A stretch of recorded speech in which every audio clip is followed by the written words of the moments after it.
State bank of Pakistan کے زر مبادلہ کے ذخائر میں تقریباً 2 گنا اضافے کے بعد 14 جولائی کو ختم ہونے والے ہفتے کو 4.2 ارب ڈالر سے بڑھ کر 8.7 ارب ڈالر اور مجموعی طور پر پاکستان کے ذخائر 14.7 ارب ڈالر ہو گئے۔ اسٹیٹ بینک کی جانب سے جاری اعداد و شمار کے مطابق 7 جولائی کو ختم ہونے والے ہفتے کو مرکزی بینک کے زر مبادلہ کے ذخائر 4 ارب 52 کروڑ 40 لاکھ ڈالر تھے، جو بڑھ کر 8 ارب 72 لاکھ ڈالر ہو گئے ہیں۔ بیان میں کہا گیا ہے کہ مجموعی طور پر پاکستان کے ذخائر 7 جولائی کو 9 ارب 83 کروڑ 85 لاکھ ڈالر تھے، جس میں کمرشل بینکوں کے 5 ارب 31 کروڑ 45 لاکھ ڈالر شامل تھے۔ اسٹیٹ بینک نے بتایا کہ 14 جولائی کو ختم ہونے والے ہفتے کو پاکستان کے مجموعی ذخائر بڑھ کر 14 ارب 6 کروڑ 53 لاکھ ڈالر ہو گئے ہیں اور اس میں کمرشل بینکوں کا حصہ 5 ارب 33 کروڑ 81 لاکھ ڈالر ہے۔ مرکزی بینک کے ذخائر میں 2 گنا اضافہ سعودی عرب سے 2 ارب ڈالر، متحدہ عرب امارات سے 1 ارب ڈالر اور عالمی مالیاتی ادارہ سے 3 ارب ڈالر کی پہلی قسط کے تحت حاصل ہونے والے 1.2 ارب ڈالر کے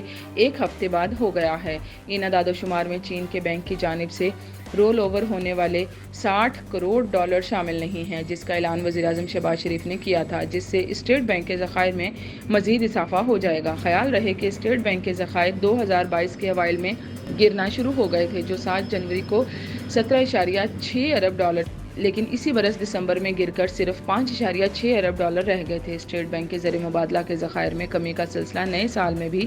جاری رہا اور 3 فروری کو کم ترین سطح 2.9 ارب ڈالر تک پہنچ گئے۔ اس سے قبل فروری 2014 میں زر مبادلہ کے ذخائر 2.84 ارب ڈالر کی خطرناک حد تک گر گئے تھے۔ پاکستان کے زر مبادلہ کے ذخائر میں اضافہ رواں ماہ IMF کی جانب سے مختصر مدت کے لیے 3 ارب ڈالر کی منظوری کے بعد شروع ہوا اور دیگر ذرائع سے بھی ڈالرز آنے لگے اور دوست ممالک نے اس حوالے سے اہم کردار ادا کیا۔